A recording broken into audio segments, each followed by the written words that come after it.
तो सबसे पहले तो ये देख लेते हैं भाई लास्ट क्लास में क्या क्या करा था, एक बार रीकैप मार ले फटाफट से। चलो सबसे पहले हमने स्टार्ट करा था, चैप्टर का नाम क्या था जल्दी बोलो, गवर्नमेंट बजट। गवर्नमेंट बजट में हमने फिर उसके बाद ये बात करी थी हमने कि सर टाइप्स ऑफ गवर्नमेंट कितने तरीके की होती थी, 3 तरीके की गवर्नमेंट होती थी। जल्दी बोलो फटाफट से, सेंट्रल, स्टेट और लोकल बॉडीज। सर हमें किसका बजट पढ़ना है, मैंने कहा हमें जो बजट पढ़ना है वो पढ़ना है यूनियन बजट, ठीक है, जो किसका होता है सेंट्रल गवर्नमेंट का। सर कब आता है बजट, मैंने कहा अब इसको याद रखना, बजट कब बनाते हैं, 1 तारीख को या आखिरी तारीख को, 1 तारीख को। चलो जी, तो इसलिए 1 फेब ऑफ एवरी ईयर। फिर कौन इंट्रोड्यूस करता है, सर मैंने कहा इसको इंट्रोड्यूस करता है फाइनेंस मिनिस्टर, जो भी रिलेवेंट होता है ईयर का। उसके बाद आप पार्लियामेंट के अंदर इसको प्रेजेंट कराया जाता है, लोकसभा और राज्यसभा के अंदर प्रेजेंट कराया जाता है। अगली बात पे चलते हैं, मैंने कहा इसके बाद डेफिनेशन, जल्दी बोलो, रिकैप करता है फटाफट से। It is an annual statement, है ना, annual statement show item wise estimated receipt and expenditure during a physical year. Sir estimated होते हैं, एक्चुअल नहीं होते, ध्यान रखना, क्योंकि शुरुआत में हम प्लान कर रहे हैं भाई, तो एस्टिमेटेड आएंगे, ठीक है, रिसिप्ट और एक्सपेंडिचर। फिर इसके बाद हमने बात करी थी ऑब्जेक्टिव्स ऑफ गवर्नमेंट बजट की। इसके ऑब्जेक्टिव्स कितने थे, 6 ऑब्जेक्टिव थे। अगर एक बार फटाफट से, रीएलोकेशन ऑफ रिसोर्सेज, 2 बातें याद रखना, टैक्स कंसेशन मिलता है और डायरेक्टली प्रोड्यूसिंग होती है। या तो टैक्स कंसेशन करेंगे तो लोगों के हाथ में पैसा ज्यादा बचेगा, वो खुद अपने आप गुड्स खरीद लेंगे। दूसरा, अगर खुद गवर्नमेंट खुद बना के दे देगी, कहेगी ले भाई मैं बना के दे देती हूँ, बात खत्म, ठीक है। फिर reducing of inequalities of income and wealth, इसमें क्या बात थी, reducing of inequalities between income and wealth. Sir अमीर अमीर होता जा रहा है, गरीब गरीब होता जा रहा है, अब ये होती है इनइक्वालिटी। अब मैंने कहा उस इनइक्वालिटी को दूर कैसे करेंगे, अमीर पे टैक्स बढ़ा के और गरीब पे टैक्स घटा के, या फिर उनको सब्सिडीज प्रोवाइड करके, high tax on rich and low tax concession on low tax, या फिर कंसेशन ऑन पुअर, ठीक है। फिर इकोनॉमिक स्टेबिलिटी के लिए मैंने बोला था ना, स्टेबिलिटी कैसे आती है, ये होती है इंस्टेबिलिटी और ये होती है स्टेबिलिटी, है ना। इसके बाद मैंने कहा ये थी तुम्हारी इंस्टेबिलिटी और ये हो गई स्टेबिलिटी। अब स्टेबिलिटी लाने के लिए तुम्हें क्या करना पड़ेगा, मैंने कहा पहले देख लो इंस्टेबिलिटी कैसी चल रही है, इन्फ्लेशन वाली चल रही है या डिफ्लेशन वाली। अगर इन्फ्लेशन वाली चल रही है तो क्या करेंगे, जल्दी बोलो, टैक्स रेट बढ़ा देंगे और खर्चे को घटा देंगे। दूसरा, डिफ्लेशन चल रहा है तो टैक्स रेट गिरा देंगे और खर्चे को बढ़ा देंगे। कोई डाउट यहां तक? इसके बाद अगला क्या था, management of public sector enterprises, हाँ इनको भी मैनेज करते हैं, क्लियर। गवर्नमेंट कॉर्पोरेशन होती है, अंडरटेकिंग होती है, कंपनीज होती हैं। Government budget include topics in regards to the public sector enterprises, मतलब उसके ऊपर भी बजट आता है, बस इतनी लाइन लिख के आनी है इसके अंदर। अच्छा, जिनके अंदर मैंने कंटेंट डाले हैं उनको आपको कंटेंट वाइज आंसर करना पड़ेगा। जिनके अंदर मैंने कोई खास कंटेंट नहीं डाला उनके अंदर आप नॉर्मल सी लाइन लिख के आ सकते हो, 1 और 1, 2, 2.5 तक की लाइन अलाउड है, ठीक है।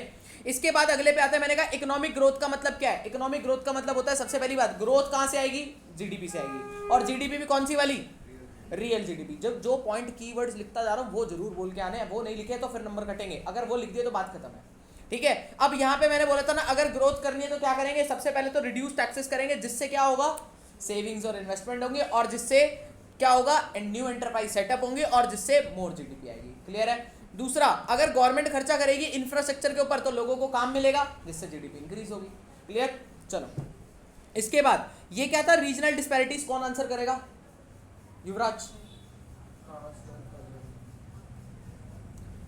कैसा भेदभाव, कोई कलर पे भेदभाव, जैसे कि ऑस्ट्रेलिया में चल रहा है इस टाइम पर, है ना। और दूसरा कास्टिज्म, कास्ट हिंदू मुस्लिम हो गया, या फिर तुम्हारा दूसरी चीज होगी एससी एसटी वाली जो वो रहती है, उसके ऊपर बात हो सकती है हमारे पास, ठीक है। तो ये सारी क्या आ गई तुम्हारे पास, रीजनल डिस्पैरिटीज हो गई। ये क्या होगी, रीजनल डिस्पैरिटीज। सर इसको कैसे वो रिड्यूस करते होंगे गवर्नमेंट बजट के थ्रू, सर कोटास को डाल के, कोटास समझते हो, एससी का कोटा है, एसटी का कोटा है, रिजर्वेशंस को डाल के, ठीक है। तो गवर्नमेंट बजट, अब लेकिन इसमें कुछ नहीं लिख के आना, इसमें आप लिख के आओगे government budget aim to reduce the regional disparities. Government budget इस हित में बनेगा कि वो डिस्पैरिटीज को रिड्यूस करे, क्लियर है। चलो इसके बाद हम लोगों ने बड़ी गंभीर बात स्टार्ट करी थी, कंपोनेंट ऑफ गवर्नमेंट बजट, याद है क्या। सर सबसे पहले हमने कंपोनेंट के अंदर 2 चीजें डिस्कस करी, कौन सी जल्दी बोल दो, एक रेवेन्यू और एक कैपिटल। क्या बोला, एक रेवेन्यू एक कैपिटल। रेवेन्यू का मतलब जिसमें एसेट एंड लायबिलिटी में चेंज नहीं आता। दूसरा कैपिटल ट्रांजेक्शन कौन सी, जिसमें एसेट एंड लायबिलिटी में चेंज आता है। अब मैंने कहा रेवेन्यू 2 तरीके के हो सकते हैं, या तो रेवेन्यू रिसिप्ट हो सकती है, रेवेन्यू एक्सपेंडिचर हो सकता है। सेम ही कैपिटल रिसिप्ट हो सकती है, कैपिटल एक्सपेंडिचर हो सकता है। अभी इसको डिटेल में डिस्कस करेंगे, कोई दिक्कत वाली बात नहीं है, यहाँ पे आ जाओ। इसके बाद हमने बात करी थी रेवेन्यू रिसिप्ट। अच्छा एक बात बताना, रेवेन्यू रिसिप्ट, चलो ठीक है अभी नहीं बात करेंगे, कैपिटल के टाइम पे बात करूंगा वो वाली, ठीक है होल्ड पे डालते हैं, रिवाइज करते हैं फटाफट से। रेवेन्यू रिसिप्ट के अंदर कितने तरीके की रिसिप्ट? दो, एक होती है टैक्स, एक होती है नॉन टैक्स, इतनी बात क्लियर। अब मैंने कहा टैक्स और नॉन टैक्स की बात करी थी, तो टैक्स रिसिप्ट कौन सी होती है जल्दी बोलो। टैक्स रिसिप्ट के अंदर आपके पास आएंगे, फास्ट, चलो अब टैक्स रिसिप्ट के ऊपर आपके पास दो बातें आएंगी, कौन सी जल्दी बोलो। एक, कौन से टैक्सेस होते हैं? डायरेक्ट टैक्सेस और इनडायरेक्ट टैक्सेस। बढ़िया नोट्स बना लिए, अब तो काम डन ही हो गया है ना। आर लिवाइड ऑन किसके ऊपर लगते हैं जल्दी बोलो? Income and property of the individual. और ये किसके ऊपर? इंडिविजुअल, और साथ में ऐड कर देते हैं कंपनीज भी, ठीक है, क्योंकि कंपनी के ऊपर भी लगता है ये। अब ये किसके ऊपर लगता है? इनडायरेक्ट टैक्स जो तुम्हारा होता है, indirect tax are levied on consumption expenditure, मतलब जो हम खर्चा करते हैं। तो अब ये देखो अभी, मतलब चलो इसको छोड़ देते हैं, वैसे कोई खर्चा करा तो उस पर जीएसटी, इस पर नहीं लगा होगा, ठीक है। Okay, burden of this. अब एक बात बताओ, जो इनकम टैक्स का बर्डन है वो शिफ्ट हो सकता है क्या? ना भाई, मेरे को पे करके आना है, ठीक है। और दूसरा बर्डन ऑफ किसका शिफ्ट हो सकता है? अब मैंने जो पेमेंट करी जीएसटी की, अगर मान के चलो मैंने ये चाय खरीदी और इसके ऊपर मैंने जीएसटी पे करा होता, ठीक है, तो चाय उससे लग गया होता जीएसटी, है ना। तो खैर, तो मैंने कहा जीएसटी हमने वहां पे करा, तो वो जो जीएसटी डायरेक्ट मैं सरकार को दे के आ रहा हूं या फिर वो बंदा दे के आ रहा है? वो बंदा, तो मेरा बर्डन शिफ्ट हो गया, ठीक है। चलो आगे ध्यान से सुनना। अब इसके अंदर हमने डिफरेंशिएशन करा था, याद रखेंगे, इसको भी एक बार देख लेते हैं फटाफट से। मैंने कहा डायरेक्ट टैक्सेस और इनडायरेक्ट टैक्सेस के बीच में। सर पहले दो पॉइंट तो बड़े इजी थे, अभी ऊपर जो डिस्कस करें, उसके बाद दूसरे दो पॉइंट, नेचर और कवरेज। सर नेचर कैसा है? यहाँ है प्रोग्रेसिव और यहाँ पे कैसा है? General proportion. क्या बोलेंगे? यहाँ है प्रोग्रेसिव। प्रोग्रेसिव का मतलब याद है? भूल गए? प्रोग्रेसिव, हम प्रोग्रेस कर रहे हैं। प्रोग्रेस का मतलब क्या होता है? हम ऊंचाइयों को छू रहे हैं। तो जैसे जैसे ऊंचाइयों को छूते जाओगे बेटा जी, टैक्स रेट भी बढ़ता जाएगा, यानी कि इनकम बढ़ेगी तो उसके साथ टैक्स रेट भी बढ़े, उत्तरी इनकम बढ़ेगी और उसके साथ टैक्स रेट भी बढ़ेगा। ठीक है, आ गया, चलो डन है क्या? इनकम बढ़ेगी तो उसके साथ टैक्स रेट भी बढ़ेगा। साथ में प्रोपोर्शनल नेचर के बारे में बात करते हैं। प्रोपोर्शनल नेचर में बढ़ा दो जितना मर्जी खर्चा, लेकिन टैक्स तो उतना ही रहेगा, क्योंकि और इसके अंदर एग्जांपल भी डिस्कस करा था। एक यूनिट बाय करोगे 18% लगता है, तो भी 18% ही पे करना है। मैंने कहा 100 यूनिट बाय करोगे तब भी 18% ही पे करना है। कोई डाउट यहाँ तक? इजी।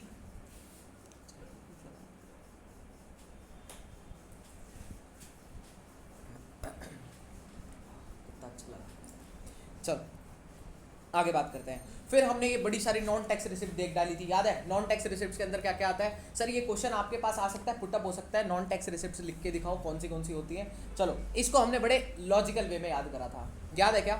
सर मैंने कहा पहला तो होता है इंटरेस्ट, ठीक है, पहले क्या गवर्नमेंट कमाएगी? इंटरेस्ट। फिर एक हमने वो वाली लाइन याद करी थी ना, लाइसेंस वाली। पहले हम फी भरेंगे, फी किसकी भरेंगे? अपने स्कूल की फीस भरेंगे, वो सीबीएसई वालों को, वो उनके पास फीस जाएगी। फिर उसके बाद फी मिल जाएगी, फिर बड़े हो जाएंगे तो क्या करेंगे? लाइसेंस बनवाएंगे, लाइसेंस फीस देंगे। फिर स्कूटी चलाएंगे, स्कूटी चलाते टाइम हेलमेट नहीं लगाएंगे तो क्या होगा? चलान कटेगा। तो हमने क्या कर दिया सर? फाइन्स एंड पेनल्टीज भर दी। अब फाइन्स एंड पेनल्टीज पे नहीं चलना, लेकिन फिर इसके रिगार्ड में क्या कर देंगे? गिफ्ट्स देंगे, गिफ्ट्स एंड ग्रांट्स देंगे, ठीक है। चलो ये 4 पॉइंट, एटलीस्ट 4 पॉइंट तो याद है ना, तो ये कहानी से 4 पॉइंट तो लिख के ही आओगे। अगर 4 नंबर का क्वेश्चन हो तो 4 तो डन है ना। उसके अलावा गवर्नमेंट के पास पैसे होते हैं तो गवर्नमेंट उस पर इंटरेस्ट कमाती है। अब गवर्नमेंट इंटरेस्ट भी कमा सकती है और प्रॉफिट और डिविडेंड भी, ये तीनों चीजें एक तरीके की हो गई, इनकम हो गई, है ना। उसके आगे ये बात करी थी एस्टीट्स। एस्टीट्स कभी कभी डिफाइन करने के लिए अकेले अकेले आ जाता है वन मार्कर में। एस्टीट्स क्या होता है? याद है वो पन्नालाल जौहरी? उसके पास बहुत सारे पैसे थे लेकिन उसकी डेथ हो गई, और जिसके आगे ना कोई ना पीछे कोई, ठीक है।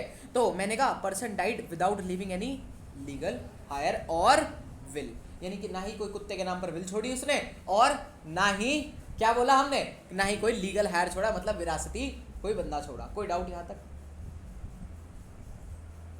इसके बाद फोरफीट तो हमें अच्छे से आता ही है। फोरफीट का मतलब होता है हड़प लेना, ठीक है। The amount which is forfeit, मतलब ऐसा कह सकते हैं, ऐसा कोई अमाउंट जो गवर्नमेंट क्या कर ले? आपसे एक्वायर कर ले, ठीक है, due to your any misconduct. कोई आपने कोई मिसकंडक्ट करा होगा, उसके रिगार्ड में हमने आपसे कोई अमाउंट जो है वो क्या कर लिया? एक्वायर कर लिया, दैट इज कॉल्ड फोरफीचर। और फिर याद है ये स्पेशल असेसमेंट, बेटा जब फोरफीचर होगा तो स्पेशल असेसमेंट तो होगी, है ना। चलो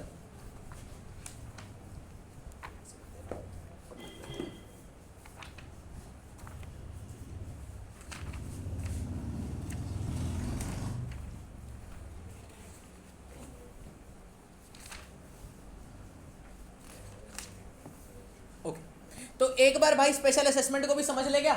स्पेशल असेसमेंट के अंदर क्या क्या बात करती है याद है, वो हमारा 1 रुपए पे खरीदा हुआ प्लॉट है ना, 1 रुपए का 1 गज जब रेट चलता था तब हमने 20,000 गज खरीदा था, और अब एक बहुत ज्यादा अनयूजुअल गेन हो गया। क्या हो गया जल्दी बोलो, एक बहुत बड़ा अनयूजुअल गेन हो गया, तो उसमें से गवर्नमेंट ने क्या ले लिया, acquire some share, and this is called special assessment. और ऐसा होता है जब आपको बहुत अनयूजुअल गेन होता है तो गवर्नमेंट कहती है अच्छा इतनी बड़ी मौज, मैंने कहा थोड़ी मौज मेरी भी है। 10 लाख का होगा। हाँ जी 20,000 गज बेटा 20,000 10 लाख का नहीं है, बाद में वो 10 लाख रुपए 1 गज हो गया, ठीक है। अभी वो आज 1 रुपए का था, आज वो 10 लाख रुपए 1 गज है। तो पहले तो हमने वो 20,000 का प्लॉट खरीदा होगा सिर्फ 20,000 गज, और आज उसकी वैल्यू कितनी हो गई, कोई अनकाउंटेबल है वो भाई, 20 लाख 10 लाख है, 10 लाख इंटू में 100 जो भी है, ठीक है। खैर अंदाजा लगाने मत बैठो, कोई बात नहीं, अपना है नहीं जो हम अंदाजा लगाएं, ठीक है। काश कोई बिल पड़ी हो। आओ सर प्लीज, हमने अभी पढ़ा 2 तरीके की रिसिप्ट होती है, कौन सी, एक होती है रेवेन्यू रिसिप्ट जो हमने पढ़ ली। रेवेन्यू के अंदर 2 तरीके की रिसिप्ट, कौन सी, टैक्स और नॉन टैक्स, ठीक है। अगर मैं समरी बना दूं ना, यहाँ पे एक समरी बना देगा छोटी सी, समरी ऑफ किसकी, टैक्स रिसिप्ट की, और मतलब रेवेन्यू रिसिप्ट की। तो समरी में क्या क्या आ जाएगा जल्दी बोलो, 2 ही तरीके की रिसिप्ट आएंगी, कौन सी, टैक्स और नॉन टैक्स, बस इतनी बात याद रखना। और टैक्स के अंदर 2, कौन सी, डीटी और आईडीटी, ऐसे बोलते हैं। डीटी का मतलब हो गया डायरेक्ट टैक्स और आईडीटी का मतलब हो गया इनडायरेक्ट टैक्स। चलो जी, नॉन टैक्स के अंदर फिर वो लंबी चौड़ी सी लिस्ट है, वो अपनी अपनी याद रख लेना, ऊपर से देख लेना, रेफर मार लेना। चलो अब अगले पे चलते हैं सर। मैंने कहा अगला क्या आ रहा है, कैपिटल रिसिप्ट। लिखना स्टार्ट करोगे मेरे साथ, है बेटा? हाँ लिख लो, अपने नोट्स में लिख लो, बिल्कुल नोट्स में लिख के रखो।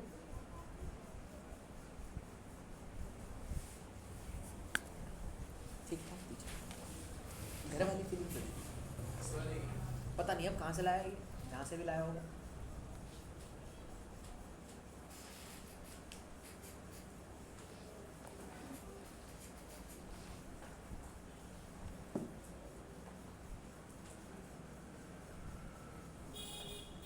चले मजेदार, अगली पॉइंट पे आते हैं, लिखेंगे उसको कैपिटल रिसिप्ट्स। क्या लिखेंगे,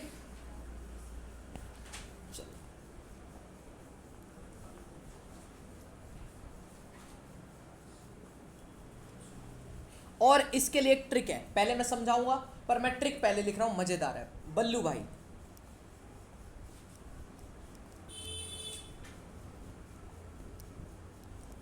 ठीक है, क्या याद रखेंगे, बल्लू भाई, ठीक है। अब ध्यान से सुनना, इसको कैसे याद रखना है, क्या क्या करना है, पहले समझते हुए चलते हैं, फिर उसके बाद ट्रिक के ऊपर आ जाएंगे वापसी, ठीक है, 1 मिनट में। अब कैपिटल रिसिप्ट का मतलब क्या है, पहली बात, एक बात बताओ, रिसिप्ट है, पैसा आ रहा है जा रहा है, ओके, एक तो यानी कि ऐसे लिखें, कैश इनकमिंग, है ना।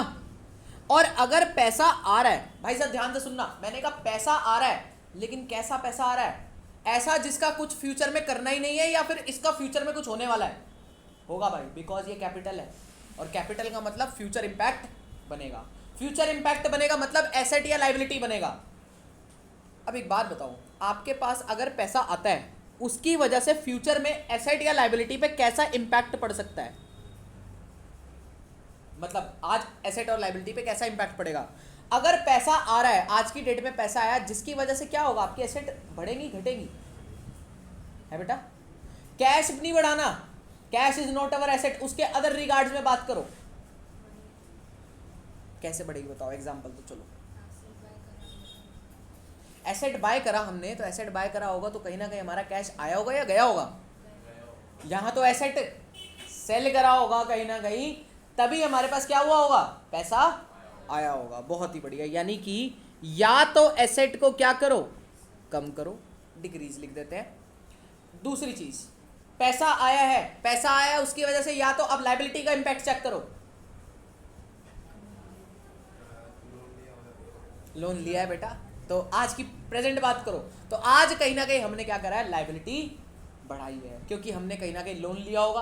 अब दो बातें रखना है यहाँ पे याद, मैंने कहा या तो एसेट को क्या करा होगा, बेचा होगा, दूसरा या तो लायबिलिटी को क्या करा होगा, बढ़ाया होगा, यानी कि लोन लिया होगा। यानी कि अब यहां से हमने इसको डिफाइन करना सीख लिया। क्या बात कर रहे हो सर, सही में ध्यान से देखना। अगर आपको कैपिटल रिसिप्ट को डिफाइन करना है, मैं डेफिनेशन लिख रहा हूं, what is capital receipt. Capital receipts लिख लोगे साथ में, capital receipts are the receipts which, क्या बोला मैंने, capital receipts are the receipt which either, ये आइदर और यूज करना मत भूलना भाई साहब, ये आइदर और वाली डेफिनेशन है, ठीक है। विच either reduce our assets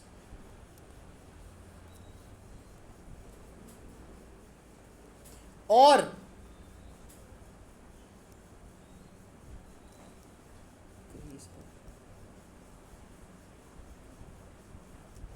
clear है क्या, इजी थी क्या डेफिनेशन। बस छोटी सी बात थी जो ऊपर हमने समझी और यहां इंप्लीमेंट कर दी, आइदर रिड्यूस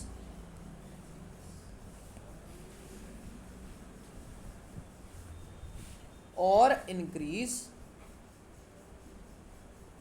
और, कोई डाउट बताओ यहां तक, डन।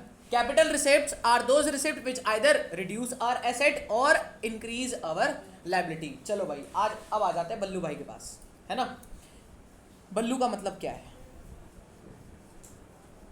बल्लू में ए गायब है, ये ध्यान रखना, ठीक है। हाँ हाँ बट कोई नहीं, बल्लू, ठीक है, साउंड लाइक बल्लू, बीच में ऐसे एक्सक्लेमेशन डाल दो, बल्लू, ठीक है। चलो बिल्लू कह दो, जैसे कहना हो कह दो, याद रखना, लेकिन है तीन ही वर्ड, ठीक है, बिल्लू भाई। अब ध्यान से सुनना, यहां पे सबसे पहली चीज बिल्लू भाई के रिगार्ड में आएगी, पहली बोरोइंग्स। अब मैं आपको बेसिकली कैपिटल रिसिप्ट्स के अंदर सोर्सेस बता रहा हूं, बेसिकली ये क्या है, हमारे सोर्सेज है, बल्लू भाई पे मत रह जाना। अगर आपके पास क्वेश्चन आता है प्लीज डिफाइन द स्कोप या फिर सोर्सेज ऑफ आपके कैपिटल रिसिप्ट्स, तो हम कहां से सोर्सेज कर सकते हैं। देखो पहले तो मैं आपको ऊपर ही क्लैरिफाई कर चुका हूं, अगर मैं चाहता हूं ऊपर से एक लॉजिकल वे से भी याद करा जा सकता है। सर लायबिलिटी बढ़ रही है, लायबिलिटी कब बढ़ेगी, जब लोन लेंगे, और लोन लेंगे मतलब बल्लू, सबसे पहला बी फॉर बोरोइंग्स लिख दिया, ठीक है। तो borrowings are the fund raised by the government to meet the excess expenditure. अब ये बोरोइंग्स हैं किसकी भाई साहब,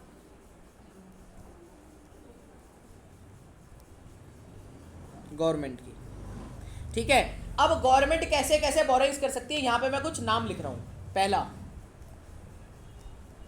ओएमओ, याद है हम लोगों ने ओएमओ कहां करा था, ओपन मार्केट ऑपरेशंस, याद है, ये वही है ओएमओ हमारा, ओपन मार्केट ऑपरेशन से कर सकता है, यानी कि गवर्नमेंट अपने बॉन्ड्स को इशू करेगी और बॉन्ड से पैसे रेस कर लेगी, दैट इज कॉल्ड, एक जरिया हो गया आपका जो लोन गवर्नमेंट इशू करने का, ठीक है। उसके बाद या तो लोन और कहां से लिया जा सकता है, पापा जी, है ना, RBI, okay, bankers to the government, आपको याद होगा। अब अपने देश में ना मिला तो बाहर चले जाएंगे, अब बाहर की सरकार तो फॉरेन गवर्नमेंट,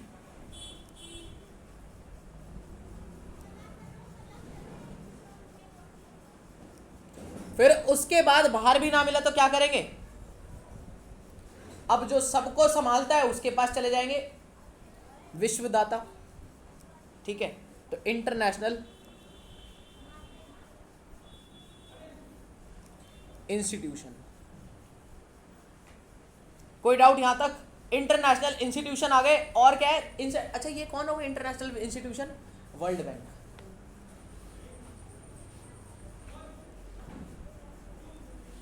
ये कहां गायब हो गया,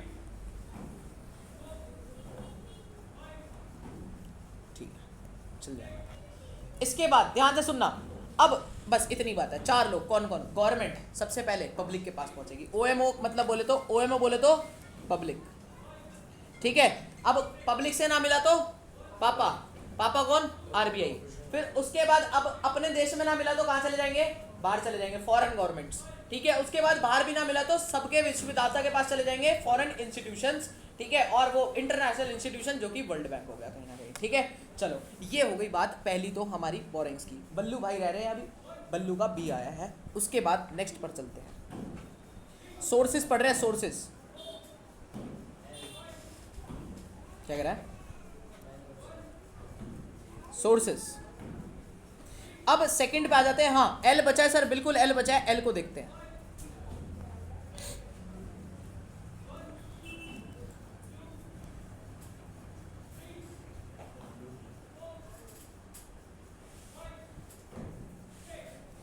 रिकवरी ऑफ लोन्स, ऊपर थी बोरिंग्स, वहां पे हम लोन ले रहे थे, या हमने लोन अपना वापस मांग लिया। यानी कि एसेट बढ़ने वाला केस है या लाइबिलिटी बढ़ने वाला केस है? और सॉरी, एसेट घटने वाला केस है या लाइबिलिटी बढ़ने वाला? एसेट घटने वाला। बेसिकली रिकवरी ऑफ लोन करी होगी तो पैसे आए होंगे, और पैसे आए और उसके रिगार्ड में अब जो हमारा एसेट था वो कम हो गया। तो यानी कि ये किसका केस हो गया? और ऊपर कौन सा केस था? लाइबिलिटी बढ़ने वाला केस था। यहां तक कोई डाउट? अब मैंने कहा बल्लू का ये एल हो गया। ठीक है, अब इसके अंदर ज्यादा कुछ नहीं है। यहां पर बेसिकली मैं एक बार रीड कर देता हूं। Recovery of such loan is a capital receipt as it reduces the asset. मतलब सेम बात बोल दी, ये कैपिटल रिसिप्ट है as it reduces the asset of the government. कोई डाउट यहां तक? चलो जी, अब इसके बाद अब कौन आ गए? बल्लू भाई।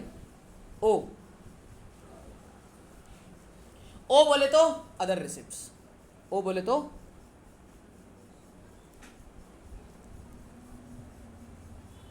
अब अदर रिसिप्ट्स कैसी हो सकती है? मैंने कहा या तो आप क्या कर सकते हो, डिसइन्वेस्टमेंट कर सकते हो। क्या कर सकते हो जल्दी बताओ? डिसइन्वेस्टमेंट।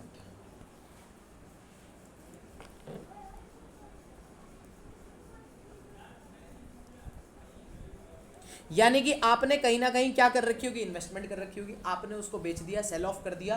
ठीक है, तो आप जैसे मान के चलो मैंने एफडी करा रखी है और एफडी को मैंने मैच्योर करवा लिया, मेरे को पैसों की जरूरत थी, तो दैट इज कॉल्ड डिसइन्वेस्टमेंट। ठीक है, तो ऐसे ही गवर्नमेंट भी क्या कर सकती है? डिसइन्वेस्टमेंट कर सकती है। सर उसने कहीं ना कहीं किसी पब्लिक सेक्टर अंडरटेकिंग में, अब डिसइन्वेस्टमेंट कहाँ से? मैंने कहा कहीं उसने कोई पीएसयू के अंदर क्या कर रखी होगी? इन्वेस्टमेंट कर रखी होगी। ये सर पीएसयू क्या होते हैं? पब्लिक सेक्टर अंडरटेकिंग, जो ऊपर पढ़ाया था मैंने, पढ़ा रखा है। ठीक है, तो पब्लिक सेक्टर अंडरटेकिंग के अंदर उसने क्या कर रखी होगी? इन्वेस्टमेंट। उसने उसको क्या कर दिया? सेल ऑफ कर दिया। तो उससे पैसे आएंगे क्या? हाँ सर पैसे आएंगे, और it is kind of disinvestment. मतलब अपना ही शेयर कहीं ना कहीं वो सेल ऑफ कर रही है। किसके अंदर? हाँ, एसेट रिड्यूस हो गए। और केस कौन सा? एसेट रिड्यूस होने का। ये लो, इसके बाद अगले पे बात करते हैं। दूसरा पॉइंट आएगा आपके पास, स्मॉल सेविंग्स। ये क्या है भाई?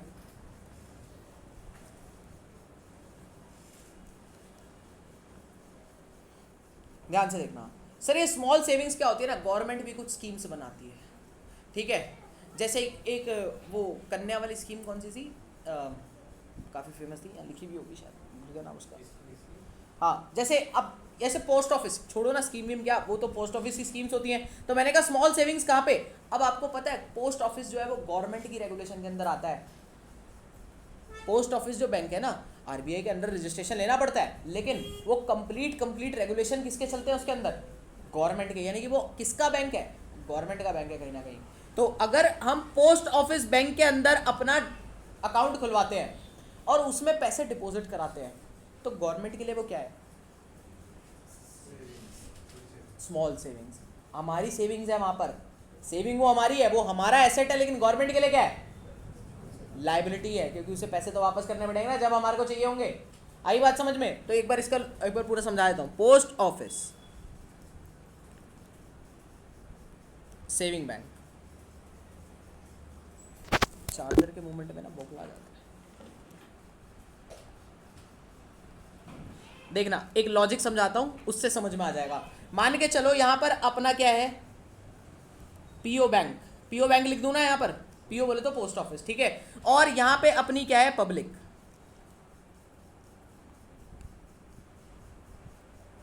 और यहां नीचे कौन आ गई? गवर्नमेंट। अब ये किसके अंडर आता है? पीओ जो है वो इसके अंडर आता है, गवर्नमेंट के अंदर। ठीक है, अब ध्यान से सुनना, जो पब्लिक होगी वो अपना पैसा डिपॉजिट कराएगी कहां पे? पीओ के पास। बट ये पैसा है किसका? पब्लिक का ही, तो पब्लिक के लिए तो ये क्या बन जाएगा,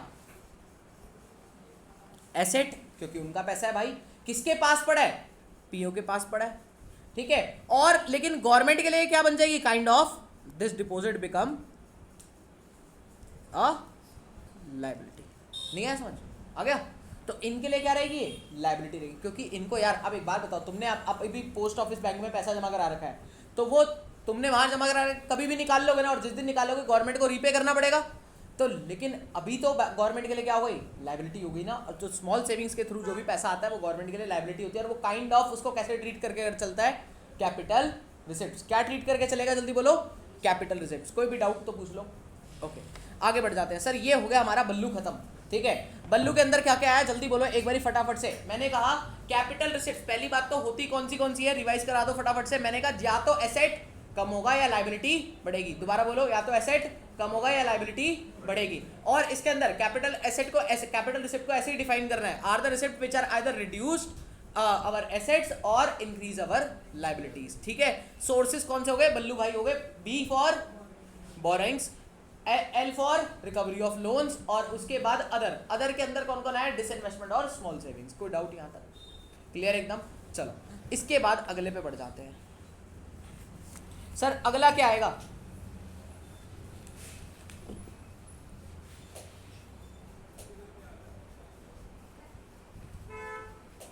ओके एक डिफरेंस पढ़ लेते हैं पहले। एक डिफरेंस मैं यहाँ पे फोटो खींच के यहाँ पे इनकॉर्पोरेट कर देता हूँ, ये पूरा ही ले लेता हूँ, ये दो चीज़ें मेरे को पढ़ानी है, यहीं से पढ़ा देता हूँ। देखो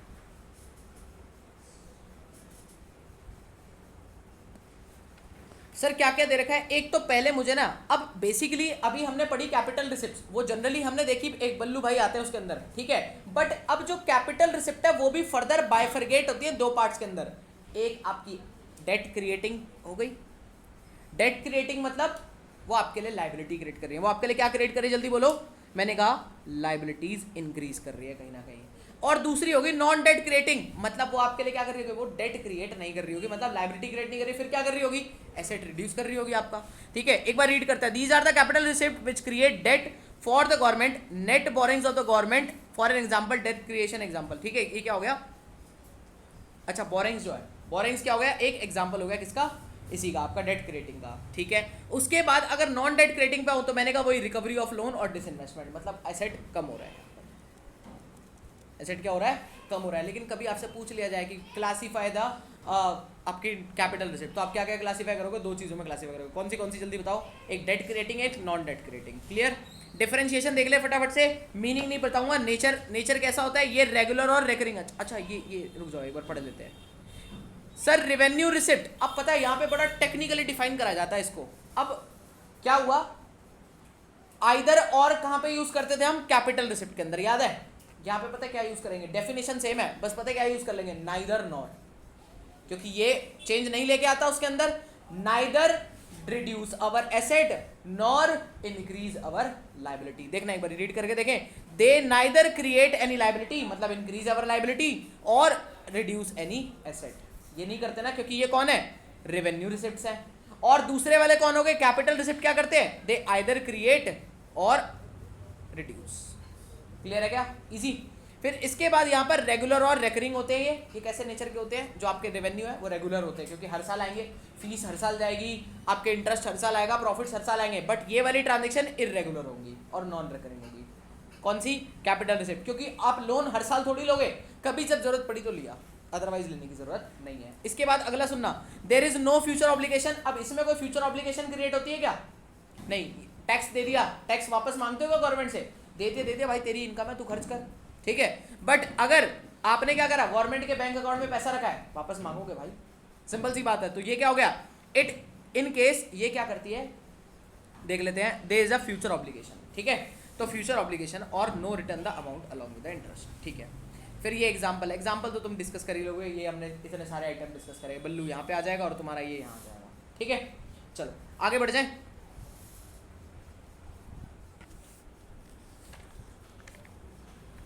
कुछ क्वेश्चन हो गए मेरे ख्याल से इसके रिगार्ड में। चलो पहले सब कुछ पढ़ा देता हूँ, फिर क्वेश्चन के ऊपर जाऊंगा, अभी नहीं, ठीक है। अब अगला आ रहा है हमारे पास टॉपिक क्या, अब अभी तक हमने रिसिप्ट देखी, मतलब पैसा आ रहा था कहीं ना कहीं दोनों ही केसेस में, चाहे वो रेवेन्यू का पैसा हो चाहे वो कैपिटल का पैसा हो। अब हम दोबारा अब इसका अपोजिट देखेंगे। अपोजिट के अंदर क्या आने वाला है जल्दी बताओ। मैंने कहा अब पैसा जा रहा होगा, अब या तो वो रेवेन्यू वाला पैसा होगा, मतलब चला गया तो चला गया, अब उसका कोई लेना देना नहीं होगा, और दूसरा होगा कौन सा, कैपिटल वाला पैसा, चला गया तो उसका हिसाब मांगेंगे। हिसाब कैसा, या तो एसेट क्रिएट हुआ कि नहीं हुआ, या फिर कोई लायबिलिटी रिड्यूस हुई कि नहीं हुई, उल्टा हो जाएगा बेसिकली, ठीक है। तो चलो अब ये सिंपल है, अब इसके अंदर कोई बहुत बड़ी कैटेगरीज नहीं है, यही मेन टॉपिक था, ठीक है। चलो अब इसके अंदर लिख देते हैं, फटाफट से लिख लो, साथ में आ जाओ।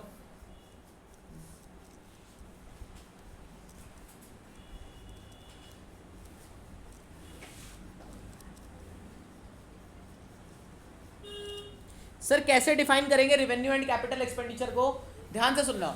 मैंने कहा पहली बात तो कैश का इनफ्लो है या आउटफ्लो है, आउटफ्लो। अब सर दो केसेस में हो रहा है, क्या फ्यूचर ऑब्लिगेशन आएगी या नहीं आएगी, दो केसेस हैं, रेवेन्यू और कैपिटल के केस में। रेवेन्यू के केस में तो नो फ्यूचर, और यस फ्यूचर, बस ये हम याद करने के लिए कर रहे हैं, फिर अंदर पॉइंट्स देखेंगे, ठीक है। अब मेन पॉइंट आता है इसको डिफाइन करने का, ध्यान से सुनना।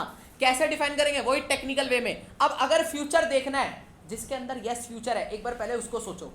मैंने कहा मयंक सोचेगा, ध्यान से सुनना।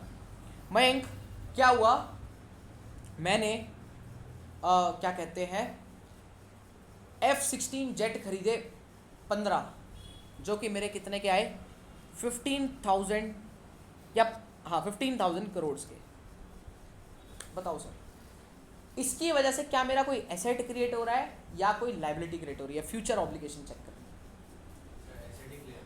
एसेट क्रिएट हो रहा है, बहुत बढ़िया। यानी कि जब भी हम एक्सपेंडिचर करेंगे तो हमारा एसेट क्रिएट होगा या एसेट खत्म होगा, क्रिएट होगा। तो यानी कि एक केस तो हो गया आइदर एसेट क्रिएटेड, दूसरा टिया मैंने कहा क्या कहते हैं, मुझे ना मेरा एक लोन चल रहा था यूएस गवर्नमेंट के साथ 1500 करोड़ का, ठीक है। वो मैंने क्या कर दिया, पे बैक कर दिया, तो मेरे पास से पैसा गया क्या, हाँ। तो बताओ वो एसेट है या मेरी, क्या चेंज आया, किस में चेंज आया, पहली बात तो लायबिलिटी कम हो गई, बहुत बढ़िया, ठीक है। तो यहाँ पे मेरी क्या हो गई, लायबिलिटी कम हो गई। तो आइदर एसेट क्रिएटेड और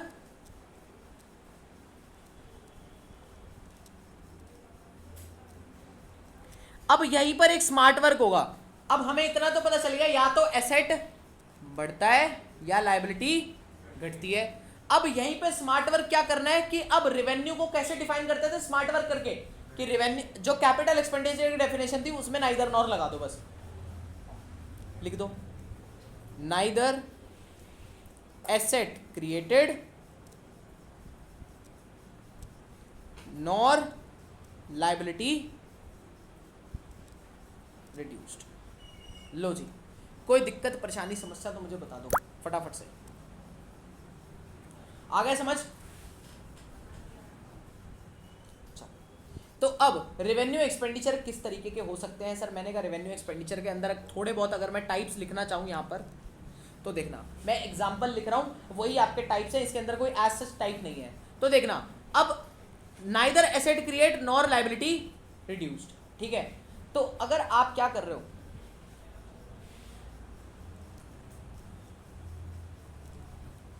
पेमेंट ऑफ सैलरीज कर रहे हो, सर एम्प्लॉय को पैसा देने से क्या मेरा कोई एसेट का बन रहा है क्या, भाई वो एम्प्लॉय एसेट नहीं बन सकता, human can not be asset, ठीक है ना। चलो इसके बाद मैंने कहा पेमेंट ऑफ इंटरेस्ट, या फिर ऐसा बोलते हैं पेंशन पेड, बनेगा क्या, कोई एसेट बनेगा पेंशन पे करने से, कुछ नहीं भाई, पैसे दे दिए, वो अब यूज करेगा, वो खर्चेगा, ठीक है, वो मौज लेगा। सर इंटरेस्ट पेड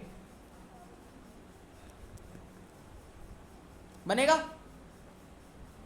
कोई एसेट नहीं बनेगा भाई, इंटरेस्ट दे दिया, अब वो जाने उसका काम जाने, मेरे को अब देखो ऐसे चेक करा करो, जब मैंने इंटरेस्ट पे करा है तो इज देयर एनी ऑब्लिगेशन कि मुझे उससे या तो वापस लेना हो पैसा, या वो मुझे कुछ दे रहा हो उसके बदले, कुछ नहीं है भाई, ना तो मेरे को वापस लेना है ना मेरे को वो कुछ दे रहा है, ठीक है, चलो अब इसके बाद अगली चीज और क्या है आपका,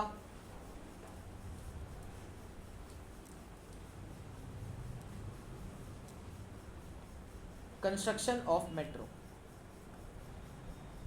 अब ये बताओ एग्जैक्टली बहुत ही बढ़िया सर, गलती से इंक्लूड मत कर देना, जानबूझ के लिखवाया है, ठीक है। कंस्ट्रक्शन ऑफ मेट्रो, आपने मेट्रो कंस्ट्रक्ट करवाई सर, गवर्नमेंट ने कंस्ट्रक्ट करवाई तो भाई पैसा दिया है, लेकिन उसके बाद उधर वो भी तो हुआ है, वहाँ पे कंस्ट्रक्शन भी तो हुई है, एसेट भी तो बना है ना, इंफ्रास्ट्रक्चर डेवलपर हुआ है। क्लियर हुई बात, ये इंक्लूड नहीं होगा, ठीक है। अब इसके बाद हम बात करते हैं, एक और लिखता हूं,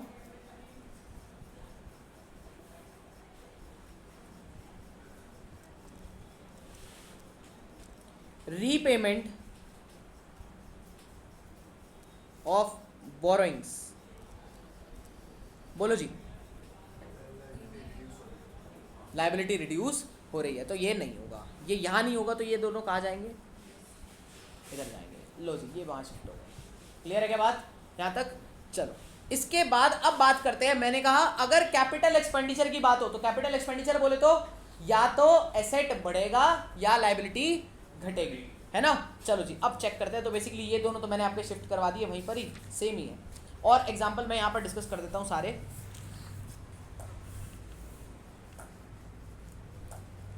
चलो एक लिखते हैं, loan to other countries.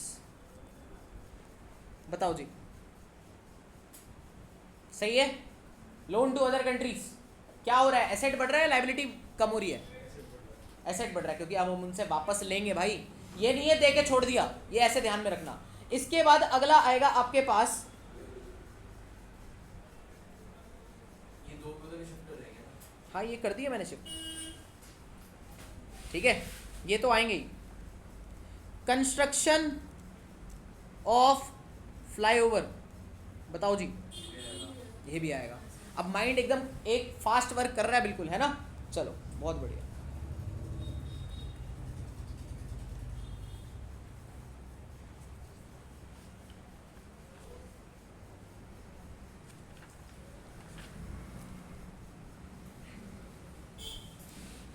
Done. एक यहाँ पे लिखते हैं, एक और ले आते हैं यहाँ पर, यहीं पे डिफरेंस चिपका लेते हैं, ठीक है। एक बार डिफरेंस रीड कर लेना फटाफट से।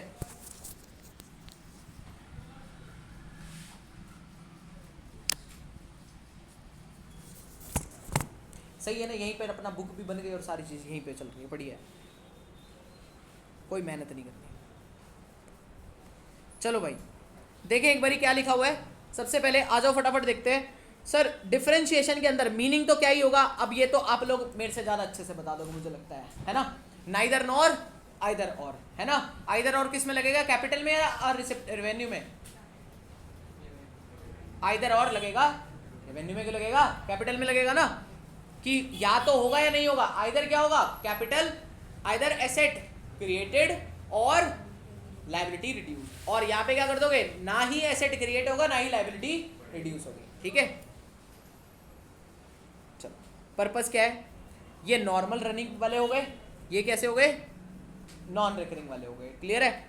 इसके बाद नेचर कैसा होने वाला है सर, इसका expenditure spend by the government on day to day activities वाला, यहाँ पे क्या आ जाएगा आपका, डे टू डे एक्टिविटीज, ठीक है। और ये नॉन रिकरिंग हो गई। क्लियर है। चलो बात खत्म, एग्जाम्पल नीचे लिख दोगे। अब इसके बाद बात करते हैं, एक छोटा सा पाई चार्ट पुई चार्ट सा देख रखा है, देख लेते हैं क्या दे रखा है, इंक्लूड कर देते हैं, यहीं पर ही दिखा देता हूँ।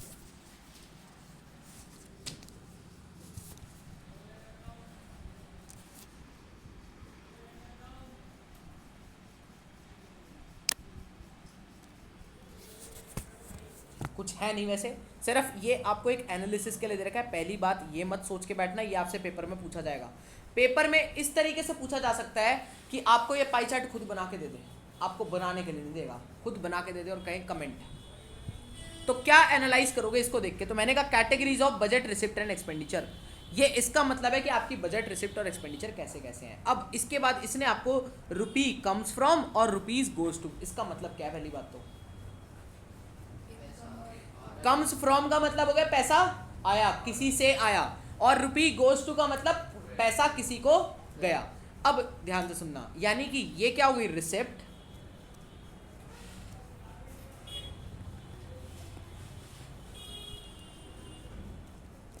और ये क्या हो गई, एक्सपेंडिचर। अब मुझे बताओ सर, इनकम टैक्स कैसी रिसिप्ट है, रेवेन्यू या कैपिटल? तो ये क्लासीफाई करके आना पड़ सकता है, ऐसे चार्ट बना देगा और समझ लो लिख के आना पड़ेगा। बताओ, revenue, borings and other,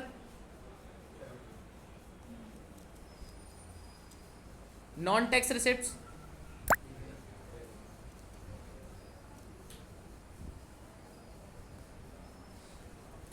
non debt capital, non debt capital फर्क नहीं पड़ता, नॉन डेट कैपिटल है भाई, कैपिटल वर्ड आ जाए ना तो कैपिटल ही आएगा, ठीक है। कैपिटल में तो कैपिटल वर्ड दिख जाए तो बस वही है। चलो ये बताओ, मजा आ जाएगा अगर ये बता दिया तो।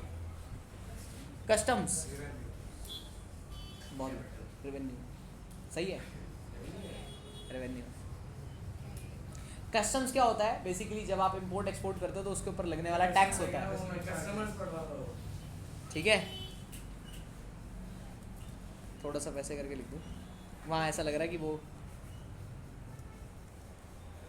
कॉर्पोरेशन टैक्स, टैक्स तो जहाँ दिख जाए रेवेन्यू है, ठीक है। जीएसटी, और रेवेन्यू के अंदर भी बोल सकते हो आईडीटी है, ये है ना। कस्टम्स भी आईडीटी होता है, कॉर्पोरेशन टैक्स ये डीटी होता है, फिर ये यूनियन और एक्साइज ड्यूटीज रेवेन्यू, ये भी टैक्सेस ही होते हैं एक तरीके के। क्लियर, आ गया समझ? अब ऐसे इसको क्लासीफाई खुद कर लेना, ठीक है। चलो आगे बढ़ते हैं। अब हमारे पास बजट होते हैं, types of budget. Basically budget, types of budget वो नहीं कि यूनियन बजट और अपना स्टेट बजट या फिर लोकल बॉडीज बजट, उसकी बात नहीं हो रही यहाँ पे। यहाँ पे बात पता है किसकी हो रही है, कि जो बजट के रिजल्ट के 3 टाइप हो सकते हैं, टाइप्स ऑफ बजट रिजल्ट। क्या लिखा हमने,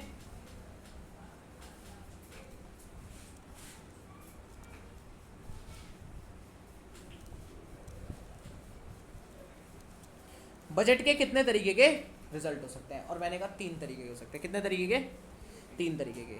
सबसे पहला हो सकता है आपका बैलेंस्ड। सर ये बैलेंस्ड का मतलब क्या है, मैंने कहा बैलेंस, सब कुछ दबाव बना हुआ है, मतलब expenditure is equal to receipt. क्या बोलेंगे, एक्सपेंडिचर इज इक्वल्स टू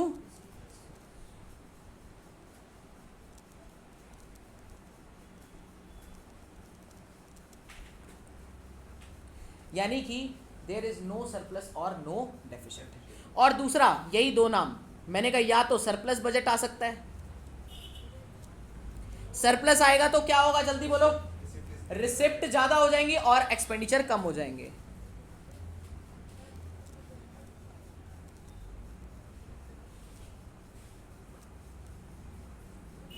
उसके बाद थर्ड केस में क्या आएगा, डेफिसिट। क्या बोलेंगे, डेफिसिट, यानी कि यहां पे क्या होगा, मयंक बताएगा, शांति रखना सारे। डेफिसिट में क्या होगा, एक्सपेंडिचर ज़्यादा हो जाएगा। ओए,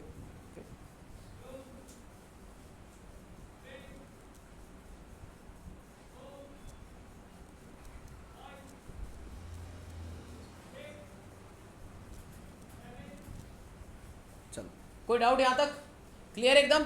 आ जाओ जी, इसके अगले पे चलते हैं। मैंने कहा टाइप्स ऑफ बजट के बाद ये तो हो गया हमारा काम खत्म, ठीक है। चलो ठीक है, आज यहाँ पे समाप्त करता हूँ। अगली क्लास में एक ही बार में शुरुआत करूँगा इस टॉपिक की और एक ही बार में खत्म कर दूंगा। अगली क्लास में हमारा ये चैप्टर खत्म हो जाएगा विद इट्स न्यूमेरिकल। इसके अंदर कुछ न्यूमेरिकल भी आते हैं जो 4 शॉट आपको पेपर के अंदर देखने को मिलेगा। न्यूमेरिकल्स का ही है, तभी मैंने स्टॉप कर दिया। वो टॉपिक करके पेपर ये खत्म हो जाएगा। प्लीज़ इसको आज वाले को रिवाइज कर लेना प्रॉपरली।